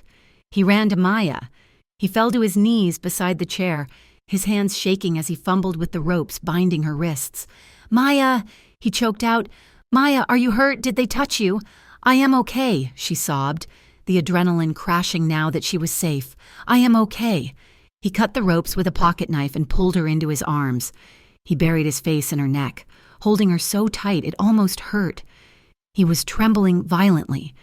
"I am sorry," he whispered into her hair, over and over. "I am so sorry." Agent Reyes, a sharp-eyed man with a no-nonsense demeanor, arranged a safe house for them immediately. It was a nondescript townhouse in the suburbs, quiet and secure. Maya sat on the edge of the bed in the guest room, a first aid kit open beside her. Luca sat on a chair in front of her. He had a cut on his cheek and his knuckles were raw again, reopened during the scuffle in the warehouse. "Hold still," she murmured, dabbing antiseptic on the cut. Luca hissed in breath but didn't pull away. He watched her face, his eyes tracing every feature as if memorizing her.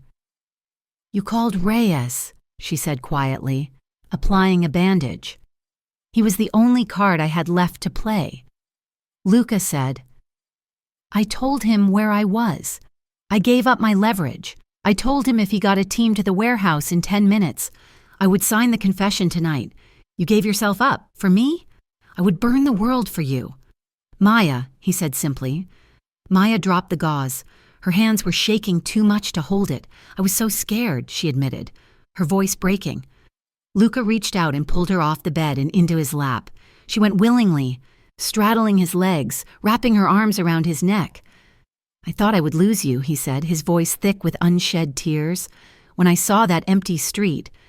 When I saw your phone on the ground." He couldn't finish the sentence. He just buried his face in her shoulder, breathing her in. Maya held him, her fingers tangling in his dark hair. She felt the frantic beat of his heart against her chest, matching her own. The anger was gone. The betrayal was gone. All that was left was the terrifying clarity of how close they had come to the end. "Luca," she whispered. He pulled back just enough to look at her. His eyes were dark, dilated, filled with a raw intensity that took her breath away. He tipped her chin up with his thumb. "Can I kiss you?" he asked, his voice rough. "Yes," she breathed. He kissed her then, and it was nothing like the gentle kiss in the candlelight. This was desperate. It was a claiming. It was an affirmation of life in the face of death. Maya responded with equal force, her fingers fisting in his shirt, pulling him closer. She needed to feel him, solid and warm and alive. She needed to know that he was real. They fell back onto the narrow bed, limbs tangled. There was no fumbling, no awkwardness. They clung to each other, a fierce, heated embrace that was about comfort as much as it was about desire. Luca wrapped his arms around her waist, pulling her flush against him. Maya hooked her leg over his, pressing herself into the warmth of his body. They didn't undress. They just needed the contact, the pressure, the friction. They lay there for a long time, kissing until their lips were swollen, whispering broken reassurances into the dark. Slowly, the adrenaline faded, replaced by a heavy, bone-deep exhaustion. Luca shifted, pulling the duvet up over them. He tucked Maya's head under his chin, his arm a heavy, protective weight across her chest. "I have got you," he murmured into the silence. "I am not going anywhere." Maya closed her eyes, listening to the steady rhythm of his heart. In the corner of the room, in the portable crib Rhea's team had set up, Emma let out a soft sigh in her sleep. For the first time in days, Maya felt safe. She drifted off to sleep, wrapped in the arms of the most dangerous man she knew, knowing that there was nowhere else on earth she would rather be. The morning light in the safe house was stark and unforgiving, stripping away the soft, shadowed intimacy of the night before. Agent Daniel Reyes sat at the cheap laminate table in the kitchen, a file folder spread open before him.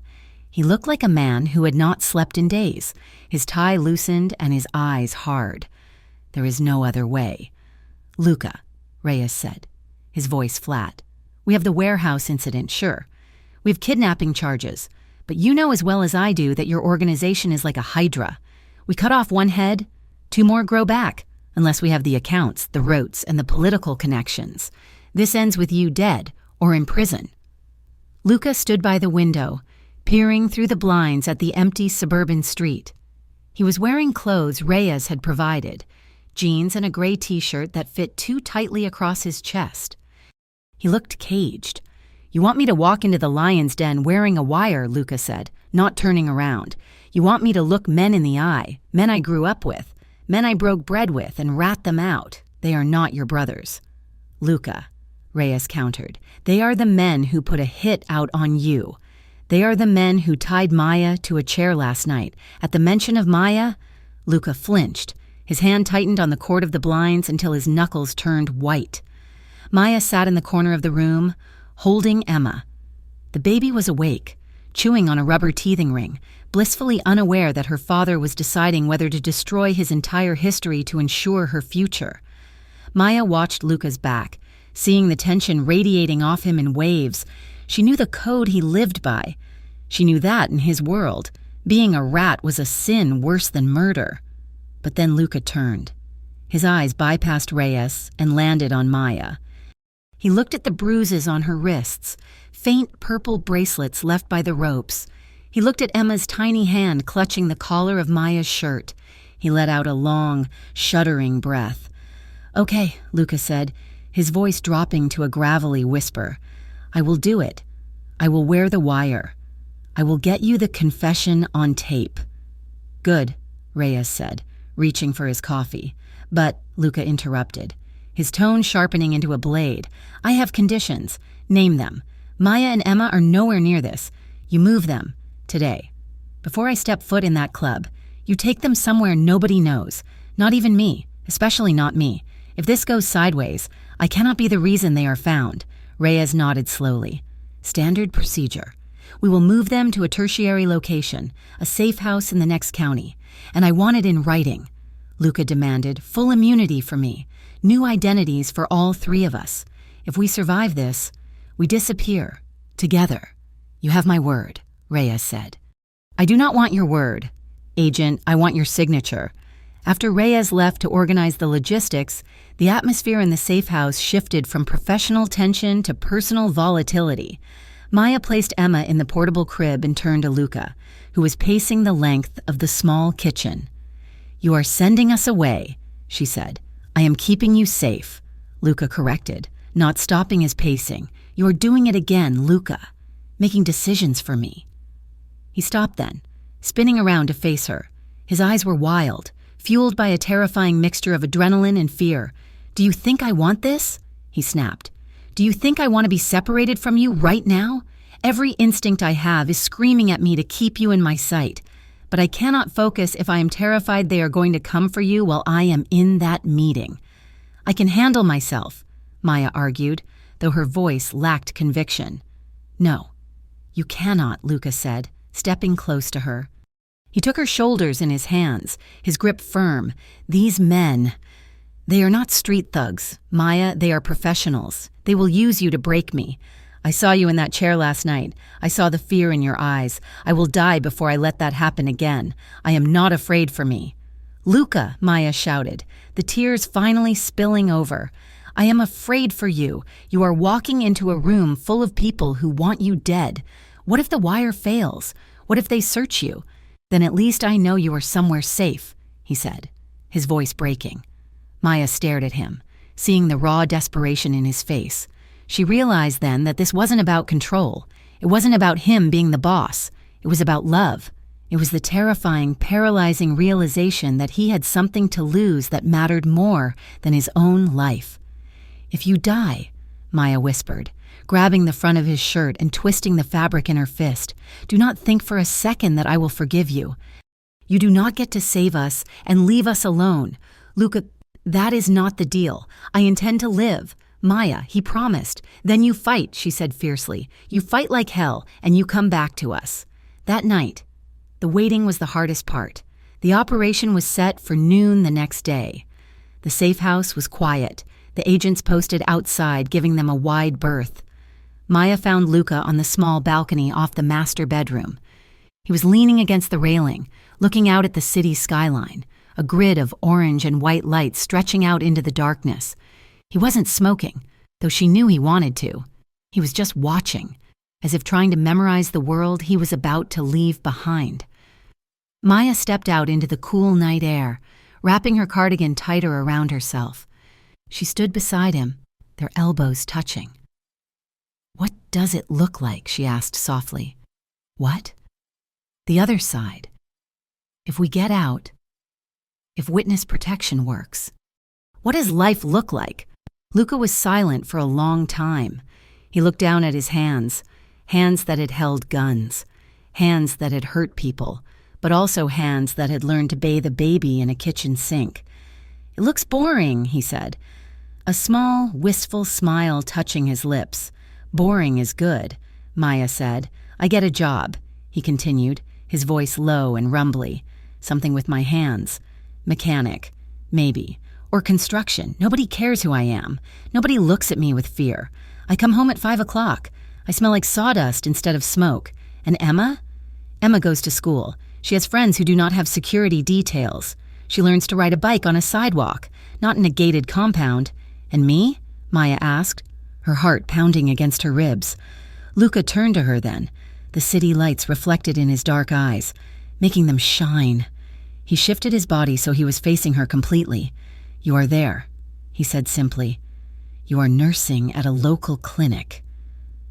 You come home and tell me about your day, about patients and doctors and the coffee being terrible. We go to the grocery store on Sundays. We argue about what color to paint the living room. We go to PTA meetings and sit in the back row. It sounds like a fairy tale, Maya whispered. It sounds like heaven, Luca corrected. He reached out and placed his hands on her waist. The touch was heavy, possessive, grounding. Maya instinctively moved closer, resting her palms against his chest. She could feel the steady, powerful thrum of his heart beneath the fabric of his shirt. I never thought I could have that, Luca murmured, his gaze dropping to her lips. I thought my life was written in stone the day I was born. But then I found you in that basement. You found me? Maya teased gently, smiling through the emotion clogging her throat. I seem to recall I found you, hiding behind a water heater. Luca let out a soft laugh, the vibration traveling from his chest to her palms. You saved me, Maya. In every way a person can be saved. The playfulness faded, replaced by a gravity that pulled them together. The air between them grew thick, charged with the fear of tomorrow and the desperate need of tonight. Luca slid his hands around her back, pulling her flush against him. Maya went willingly, her body melting into his. He lowered his head slowly, giving her every chance to pull away. She tilted her chin up, closing her eyes. When his lips met hers, it wasn't frantic like it had been in the safe house bedroom. It was slow. It was deliberate. It was a seal on a promise. His mouth moved over hers with a tenderness that made her knees weak. He kissed her like he had all the time in the world, even though they both knew time was the one thing they might not have. Maya hooked her arms around his neck, her fingers tangling in the hair at the base of his skull. She pulled him closer, deepening the kiss, tasting the coffee and mint on his tongue. She felt his hands roaming her back, tracing the line of her spine, memorizing her shape. They broke apart slowly, their foreheads resting against each other. Their breathing was synchronized, a shared rhythm in the quiet night. I love you, Luca whispered. The words hung in the air, stark and true. He hadn't said them before. Not out loud. I love you too, Maya replied, her voice trembling. So you have to come back. You have to come back so we can paint the living room. I will. He swore. I will come back. The next morning moved with the terrifying speed of a car crash. Reyes arrived at 8 o'clock with a team of technicians. They taped the wire to Luca's chest, hiding the battery pack in the lining of his pants.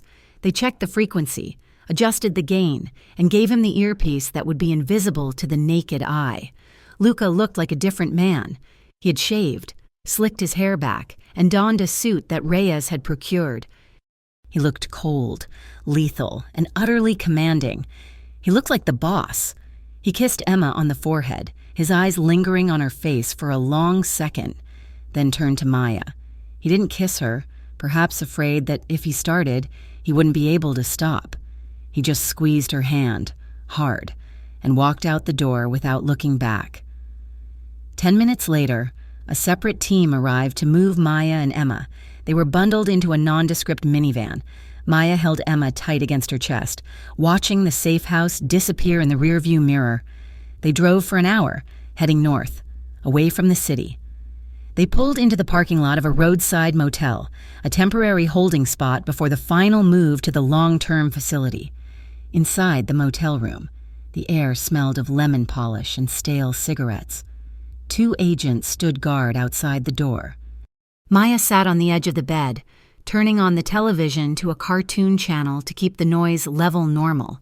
But her mind was miles away, in a club in the city, where Luca was walking into a trap. The club was called the Ember Room. It was a private, members-only lounge in the heart of the district Luca used to control. Luca walked in through the back entrance. The bass from the sound system thrummed in the floorboards, a heartbeat of synthetic noise. The air was thick with smoke and expensive cologne. He walked into the VIP room at the back. 3 men were sitting around a circular table. In the center was Sal Rossi, the man who had been Luca's right hand, the man who had likely ordered the hit that killed Emma's mother. Sal looked up, a glass of scotch in his hand. He didn't smile. "Luca," he said, his voice smooth as oil. "We thought you were dead." "Disappointed?" Luca asked. pulling out a chair and sitting down. He kept his jacket buttoned, hiding the wire, but opened it enough to show he wasn't reaching for a weapon. Confused, Sal corrected. You run away. You disappear. You take the kid. It looks like guilt. Luca. It looks like weakness. It was strategy. Luca lied, leaning back. I had to see who would make a move for the throne if I was gone. And look at you, Sal, sitting in my chair. The tension in the room was razor sharp. The other two men, heavy-set enforcers, shifted their hands toward their jackets. Rhea's voice crackled in Luca's ear, tinny and distant. Get him to admit the hit. Get him to say the words. I am here to set things right, Sal, Luca said, keeping his eyes locked on the traitor. But before we discuss business, I want to know one thing. Was it worth it? Was what worth it? Sal asked, feigning ignorance. Killing her. Killing Maria. Just to get to me. Sal's eyes narrowed. He took a sip of his scotch. She was collateral damage. Luca, you know the rules. If you stand next to the target, you get hit. It wasn't personal. It was just business. Got him, Rhea's voice whispered. We have the admission to conspiracy to commit murder. Keep him talking. We need the accounts. At the motel. Maya's phone, a burner Reyes had given her, buzzed. She picked it up, expecting a check-in from the agents outside. But the text wasn't from Reyes. It was from an unknown number. Nice room. Room 104. We are coming in. Maya's blood turned to ice. She looked at the door. The handle was turning, slowly, silently. The agents outside. Where were they? Had she heard a scuffle? The cartoon on the TV was too loud. She didn't scream. She didn't freeze. The nurse who had been afraid of the dark was gone. In her place was a mother. She grabbed Emma from the bed. She grabbed the diaper bag. She ran to the bathroom, but it had no lock. She scanned the room, the closet. It was a small, shallow closet near the entrance. She slipped inside, pulling the sliding door shut until there was only a hair-thin crack. She sat on the floor, surrounded by spare pillows and dust. She pressed Emma against her chest, covering the baby's ear with one hand and pressing her cheek against the top of her head. Please don't cry, she begged silently, tears streaming down her face. Please, Emma, be quiet. The door to the motel room kicked open. Heavy boots stomped onto the carpet. Check the bathroom, a voice growled. Maya squeezed her eyes shut. She could hear them tearing the room apart, flipping the mattress, opening drawers. She is not here, a second voice said. The text said, room 104. The tracker is here. Maybe she ran. Check the perimeter. The footsteps moved closer to the closet. Maya stopped breathing. She felt Emma shift. Ready to whimper, Maya quickly put her own thumb in Emma's mouth, letting the baby suckle on it to self-soothe. A shadow fell across the crack in the door. The man was standing right there. Maya could smell his sweat. If he opened the door, she would fight. She would scratch and bite and gouge eyes. She would not let them touch this baby. After an agonizing eternity, the shadow moved away. Let's go. She must be nearby. The footsteps retreated. The door slammed shut. Maya slumped against the back wall of the closet, shaking so hard her teeth rattled. They had found her. There was a leak. Someone inside Rhea's operation had sold them out, and if they knew where she was, they knew where Luca was. Back at the Ember Room, the dynamic shifted instantly. Sal's phone buzzed on the table. He glanced at it, and his expression changed from wary to triumphant. He looked up at Luca, a cruel smile twisting his lips.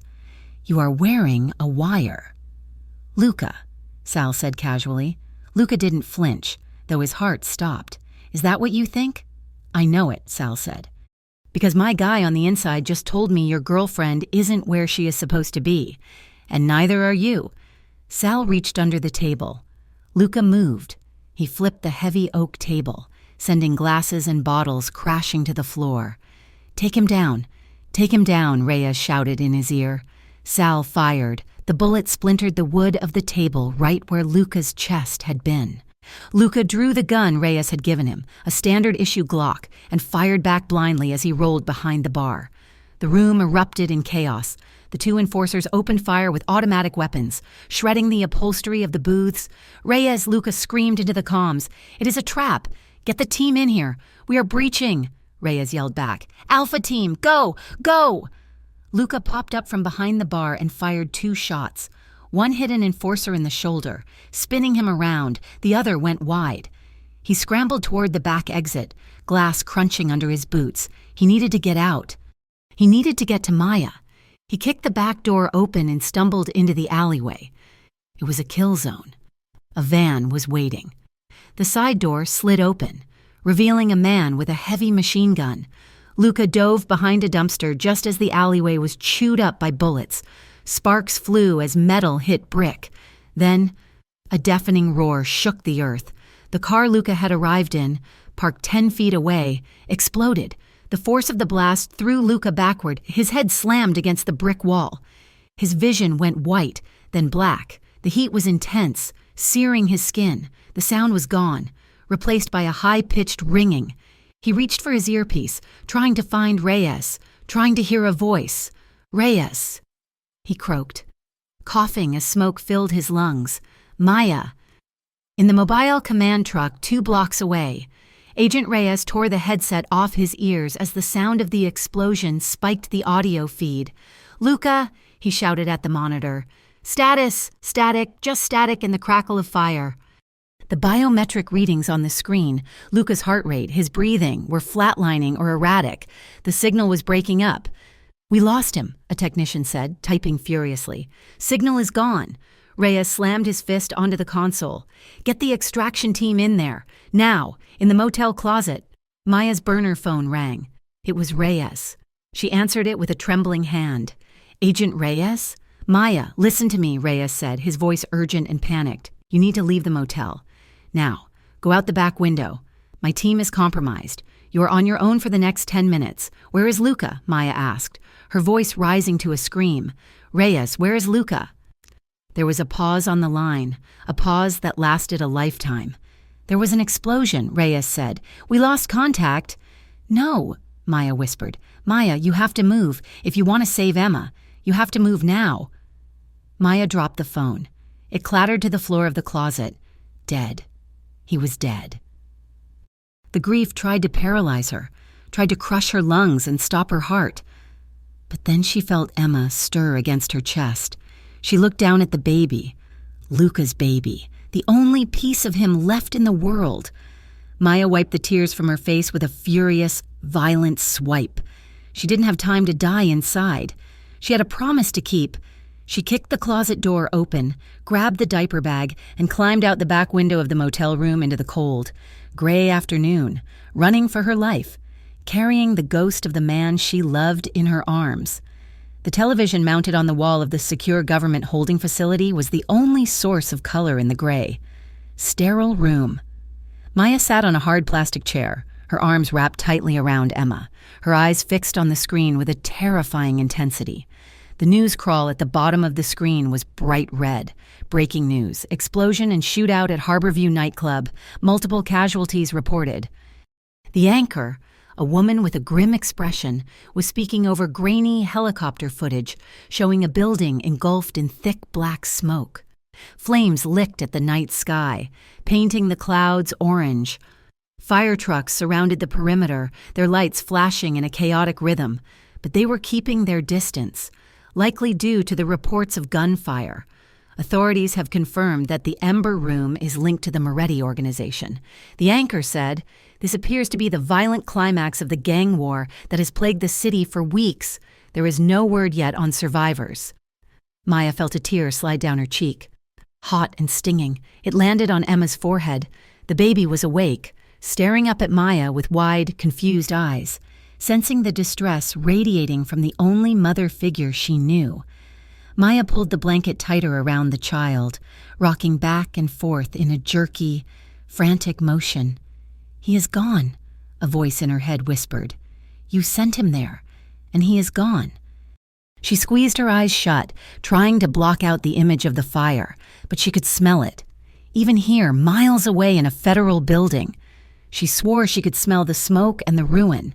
She clutched Emma's small body against her chest, terrified that this child was now the only piece of Luca left in the world. The door to the waiting room opened with a heavy, hydraulic hiss. Maya scrambled to her feet, her heart hammering against her ribs. Agent Daniel Reyes walked in. He looked like he had walked through hell. His suit jacket was gone.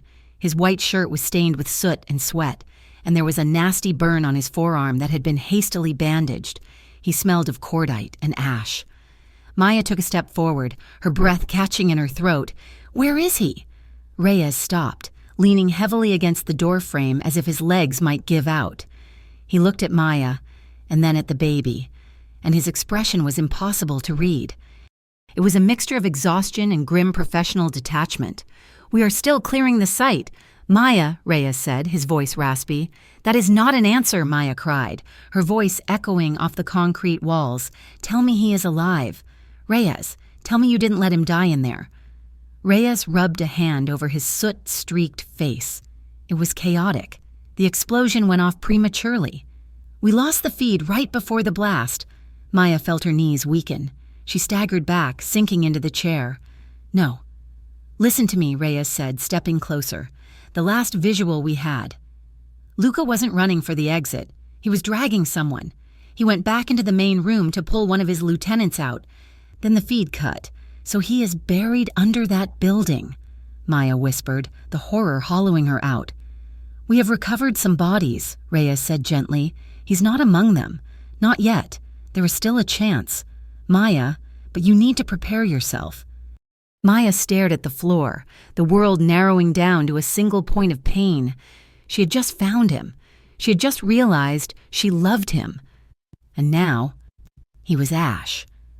The unfairness of it choked her. She buried her face in Emma's soft hair and sobbed, a raw, broken sound that filled the silent room. Time lost its meaning. It might have been minutes, or it might have been hours.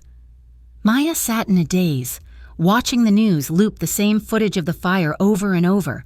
Then, there was a commotion in the hallway. Voices, the sound of heavy boots, and a rhythm she recognized. Step, drag, step, drag. Maya lifted her head. The door pushed open again. A tactical officer stepped in, holding the door wide, and there, framed by the harsh hallway light, was Luca. He looked terrible. His face was a mask of soot and dried blood. His clothes were shredded. He was leaning heavily on a crutch, his left leg dragging slightly. He looked like a ghost who had clawed his way out of the grave. But he was standing, and his eyes, bright, fierce, and alive, were locked on her. "Maya," he croaked, his voice barely a whisper. Maya froze for a heartbeat, her brain refusing to believe what her eyes were seeing. Then, the paralysis shattered. "Luca!" She surged forward, covering the distance between them in 3 strides. She threw her one free arm around his neck, careful not to crush Emma between them, and buried her face in his chest. He smelled of smoke and fire, terrible and acrid, but beneath it, she could smell the sweat and the cedar and the undeniable scent of life. Luca groaned, a sound of pain mixed with relief, and wrapped his arms around them both. He buried his face in her hair, holding her so tight she could barely breathe. "I am here," he murmured into her ear, his voice shaking. "I am here. I have got you." Maya sobbed into his ruined shirt, letting the terror drain out of her. "You idiot," she choked out. "You absolute idiot. I thought you were dead." "I told you," he whispered, pressing a kiss to the top of her head. "I intended to live." An hour later, they were in a small debriefing room.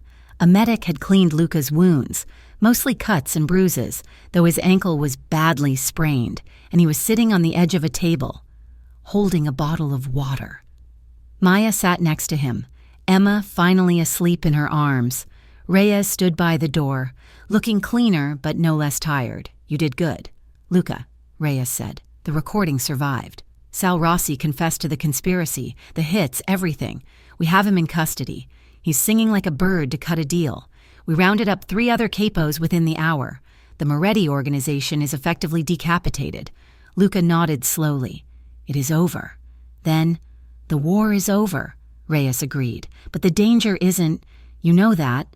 There are still loyalists. There are still rivals who will see a power vacuum. You cannot go back to your old life, None of you can." "I know," Lucas said. Reyes pulled a thick envelope from his jacket. "We have the relocation packages ready. New identities, new social security numbers, a house in a town that does not appear on most tourist maps. It is quiet. It is safe." Luca took the envelope. He stared at it for a long moment, his thumb tracing the seal. Then he looked at Maya. He looked at her with such profound sadness that Maya felt a cold stone settle in her stomach. "Maya," he said softly. "No," she warned, sensing what was coming. "Do not do this." "You heard him," Luca said, his voice gaining strength. "It is safe, but it is a prison of its own. You will never be Maya Collins again. You will never see your friends at the hospital. You will never walk down a street without looking over your shoulder." "I don't care," she said. "You should." He insisted. "Look at me. Maya, I am poison. I destroyed everything I touched. I dragged you into a warehouse. I almost got you killed in a motel room. You deserve a life that is light and easy. You deserve to be happy." He reached out, his trembling hand brushing Emma's cheek. He looked at the baby with a longing that broke Maya's heart. "I love her," he whispered, his voice cracking. "God, I love her so much. And because I love her, I want her to be safe. And because I—" He stopped, swallowing hard, unable to finish the sentence. "You can stay," he said finally, looking at the floor. "Reyes says you can decline. You can go back to your apartment. You can tell everyone you were just helping a friend. You can have your life back." Maya stared at him. She saw the man who was trying to be noble. She saw the man who was terrified that he was too broken to be loved. She stood up, shifting Emma to her hip, and stepped into his space. She grabbed his chin with her free hand, forcing his head up until he had to look her in the eye. "Stop it," she said, her voice shaking with anger and love. "Stop making choices for me. Maya, I am trying to protect you." "No! You are trying to run away because you are scared. You are scared that you don't deserve this. You are scared that one day I will wake up and realize who you were. I was a monster." "Maya," he shouted, the veneer cracking. "You were," she agreed, not flinching. "But I didn't fall for a mafia boss, Luca. I didn't fall for the king of Harborview." She softened her voice, her thumb stroking his cheekbone. "I fell for the man who stayed up at 3 a.m. learning how to swaddle a baby because he was afraid she was cold. I fell for the man who washed my dishes because he wanted to be useful. I fell for the man who walked into a burning building to save a life and who risked his freedom to save mine." Tears welled in Luca's eyes, spilling over to track through the soot on his face. "I love you," she said, the words clear and absolute. "I love Emma, and a life without you isn't a life I want. I would rather live anonymously in the middle of nowhere with you than be Maya Collins in Harborview without you." Luca stared at her, his resistance crumbling. He looked at her like a starving man looking at a feast. He let out a ragged breath, a sound of surrender. "Are you sure?" he whispered. "There is no going back." "I don't want to go back," she said. I just want to go forward. With you." Luca let out a choked sob and pulled her to him. He wrapped one arm around her waist and cradled the back of her head with his large hand. He pulled her down, capturing her lips in a kiss that was desperate, raw, and full of everything he couldn't say. It wasn't a gentle kiss. It was a kiss of survival. It tasted of smoke and tears and promise. Maya kissed him back with fierce determination, pouring all her certainty into him, anchoring him to this new reality. He melted against her, the tension finally leaving his body. For the first time since she had found him in the basement, he wasn't looking at the door. He wasn't checking the exits. He was just there, in the moment, holding the woman and the child who had saved his soul. "We are a family," she whispered against his lips. "Yes," he breathed, resting his forehead against hers. "We are a family." Epilogue. The sun was setting over the rolling hills of Oak Creek, turning the sky a brilliant shade of violet and gold. It was a quiet town, the kind of place where neighbors waved from porches, and the biggest news was the high school football score. Maya walked down the sidewalk, her nursing scrubs replaced by jeans and a soft cardigan. She carried a bag of groceries, the paper crinkling softly as she walked. She turned onto a small, tree-lined street and smiled. The house was modest, a white bungalow with a wraparound porch and a swing, but to Maya, it looked like a palace. In the front yard, a man was pushing a toddler on a plastic swing set. The man was tall, his dark hair catching the last rays of the sun. He wore work boots and a flannel shirt, the sleeves rolled up to reveal faded tattoos that no longer looked dangerous, just part of the tapestry of his skin. "Higher," the toddler squealed, her dark curls bouncing. "You got it, boss." The man laughed, pushing her gently. Maya stopped at the gate, just watching them. The peace of the moment was so profound it almost hurt. Luca looked up. He saw her, and his face lit up with a smile that reached his eyes that were no longer haunted, but warm and crinkled at the corners. "Mama," Emma shouted, pointing a chubby finger. Maya opened the gate and walked up the path. "Hey, you two? Did you behave? We were perfect," Luca said, walking over to meet her. He took the grocery bag from her arms with one hand and wrapped his other arm around her waist, pulling her in for a kiss. It was slow and unhurried, a comfortable intimacy that spoke of shared mornings and quiet nights. "You smell like rubbing alcohol," he teased gently. "And you smell like—" "Sawdust," she guessed, sniffing his shirt. "Refinished Mrs. Higgins deck today," he said proudly. "She tipped me an apple pie. A good day then." Maya smiled. Inside the kitchen, the scene was chaotic in the best possible way. The room was warm, smelling of the pie on the counter and the roast chicken in the oven. Maya set the table while Luca chopped vegetables for a salad. They moved around each other with an easy, practiced rhythm, a dance they had perfected over the last 6 months.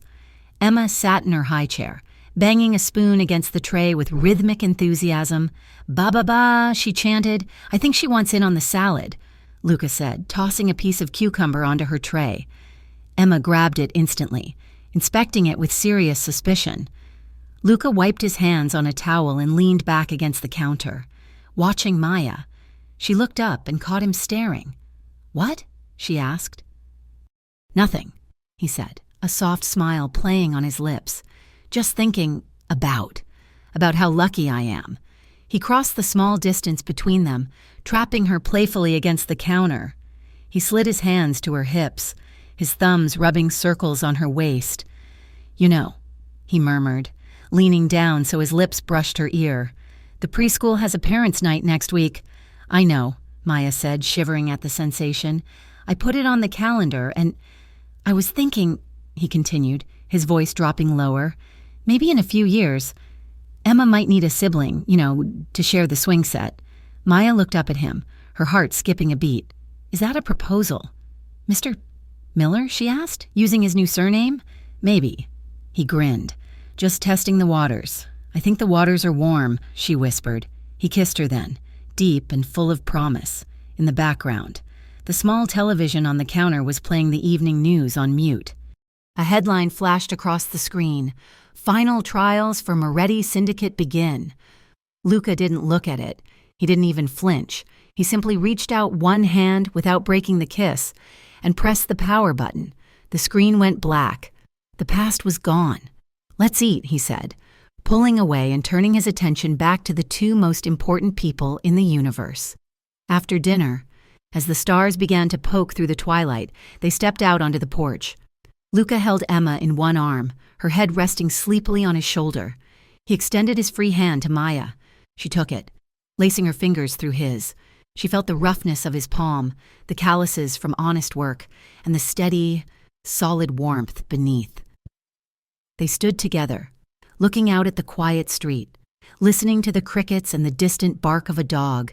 They were 3 strangers to this town, 3 people with a history that could fill a library of tragedies. But here, in the dark, they were just a family. Maya squeezed his hand. Luca squeezed back. They didn't need to say anything. The future stretched out before them, an open road built on truth, love, and the quiet, ordinary life they once thought they could never have. And for the first time in 100 years, Luca Moretti was finally, truly free. Thank you so much for listening to this story. I hope you enjoyed the journey of Maya and Luca and found their ending as heartwarming as I did. Please comment below and tell me where you are listening from. I love seeing how far these stories travel. If you enjoyed this emotional ride, please subscribe to Mafia Romance Stories for more thrilling, passionate, and heartfelt tales coming soon. I would love to hear your thoughts on the ending. Did you like that they chose a quiet life? Let me know in the comments section.